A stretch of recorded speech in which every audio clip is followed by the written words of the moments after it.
Starting off the second half, we have a special treat, I think, a duet. A keyboard duet.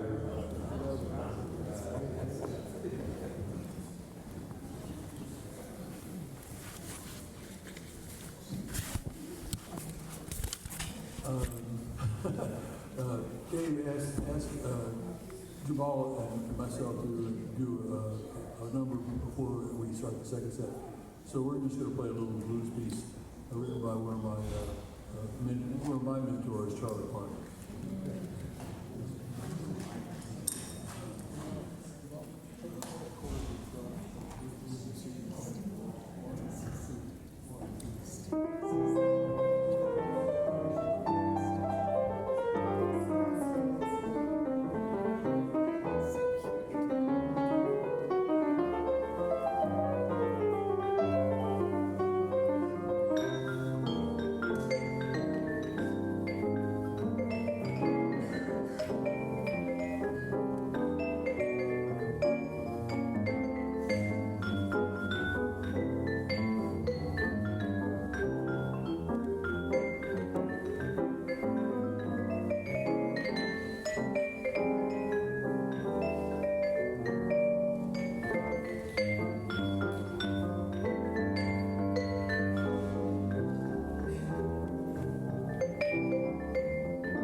Charlie Parker.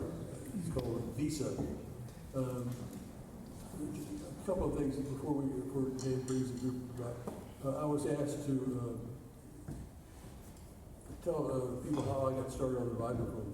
The first person I heard was Lionel Hampton, and then very soon after that, I heard, this is kind of an ironic story, I heard the George Shearing Quintet. And the George Shearing Quintet was with George on piano, guitar, vibes, bass, and drums. And I just loved the sound of the vibes. And so in my high school, there was an old dilapidated set in the band room. So I took it home and started messing around with it. And I let it go for a while, and then I came back to it in my early 20s, and then it became really what my career was all about. But I really love the vibraphone. I also still, of course, love the piano. I love hearing somebody like Jamaal play it. So,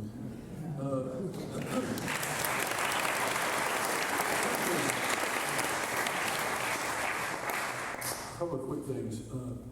13 years ago, Cal Poly and Cuesta asked me if I could give them some help with some private teaching for jazz, for their jazz program. And the problem was, of course, as usual, finance. So we came up with an idea that we would make a charitable organization, 501c3, and we call it the Central Coast Jazz Institute. And for 13 years, I've been in charge of that. And people make donations, and it's tax deductible. And so it enables people with kids from Cuesta, Cal Poly, and some high schools to study with me for free. And it's been a very big success.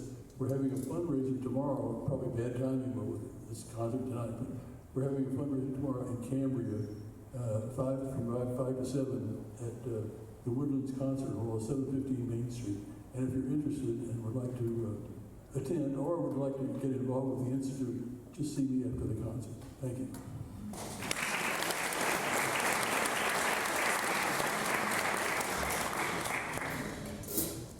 And I think you have an event tomorrow, don't you? Okay. Dealing with this thing that keeps falling off my saxophone, and I thought I wasn't making sure that I. You didn't make the payments. No.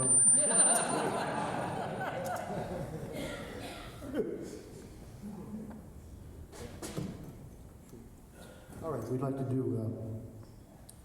another standard that was one of my lessons, I think sometime in July.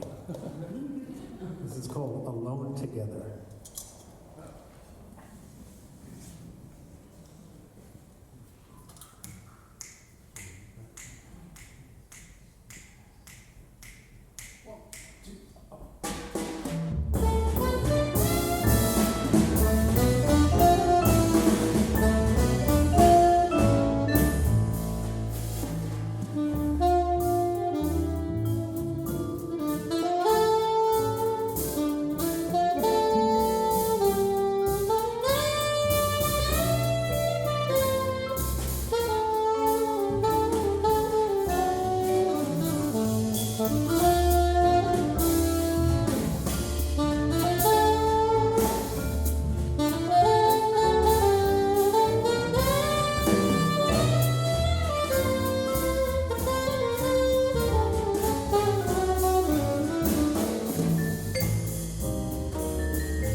Yeah, sounds good.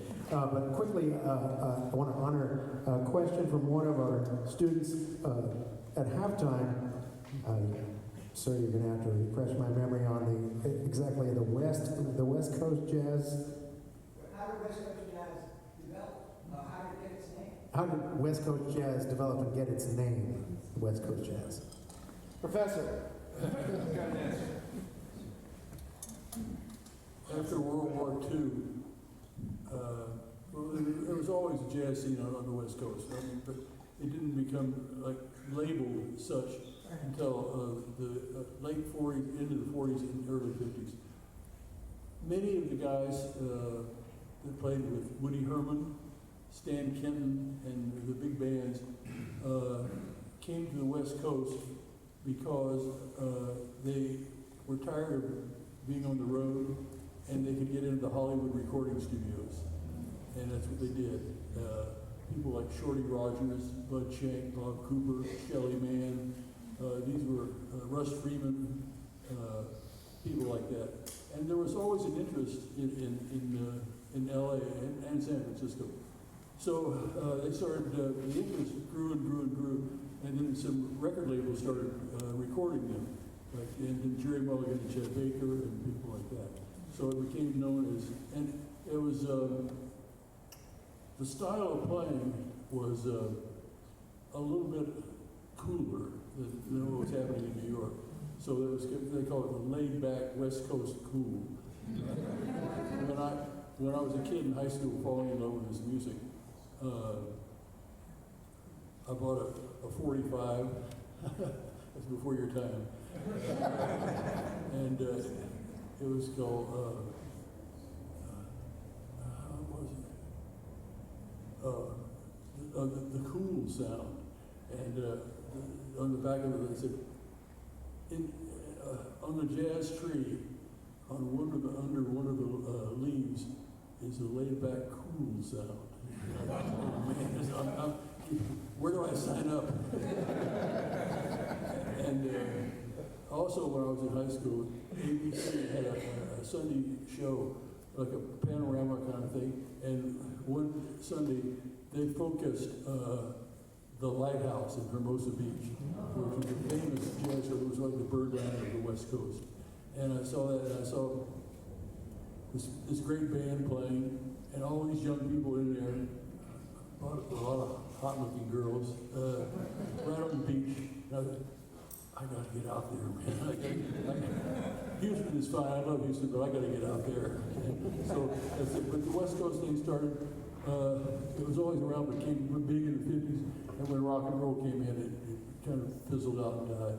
There's still a great West Coast jazz scene, and there's a lot of great players down in LA. But that's kind of the history of the label. Anyway. Nice.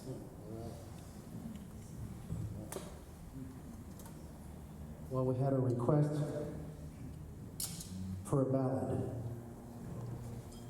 And at the last lesson I had with you, you gave this lead sheet to me and a version of Hank Mobley, and it's beautiful.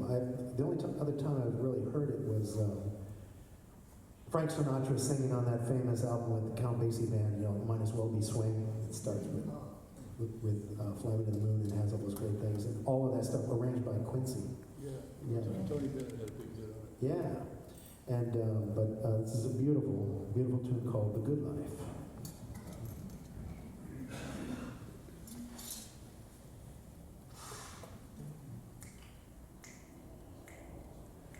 Get some kind of pretty intro.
Okay, I'm good. I don't need any more. But we're going to play one more for you, and you'll recognize this, maybe.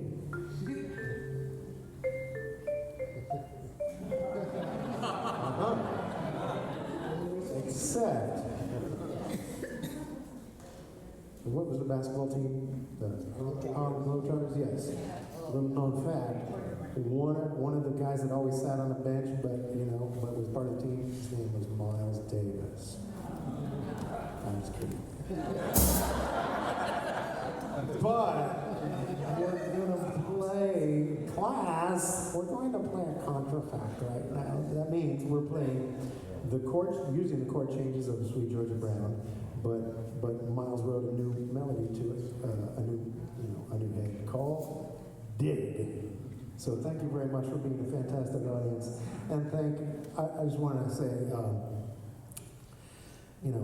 I get the best seat in the house because I'm not seated, but it really is the best spot to have all of these fantastic musicians wrapped around me. One more time for Darrell Voss.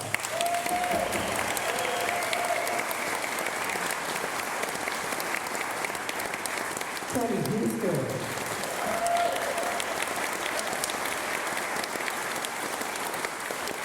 Jamaal Baptiste.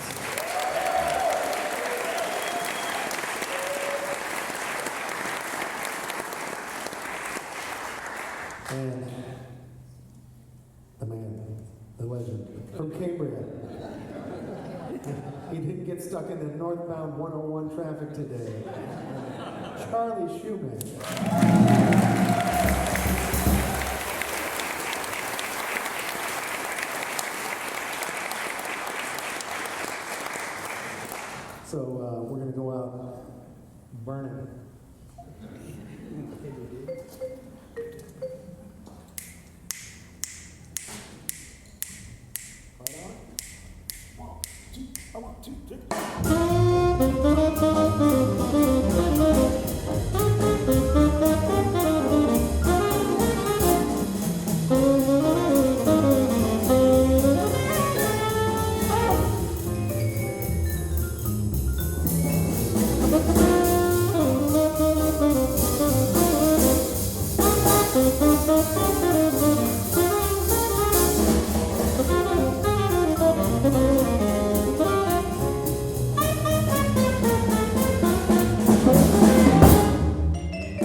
Thank you so much for coming. And the words of Warren Balfour, if you're driving, make sure you have a car. Thank you all so much. Hope to see you in January 25th for Spread Your Bell. Or if you've got nothing better to do on December 14th, come to Christmas Vespers over at St. Chris on March. Thanks so much. Good night.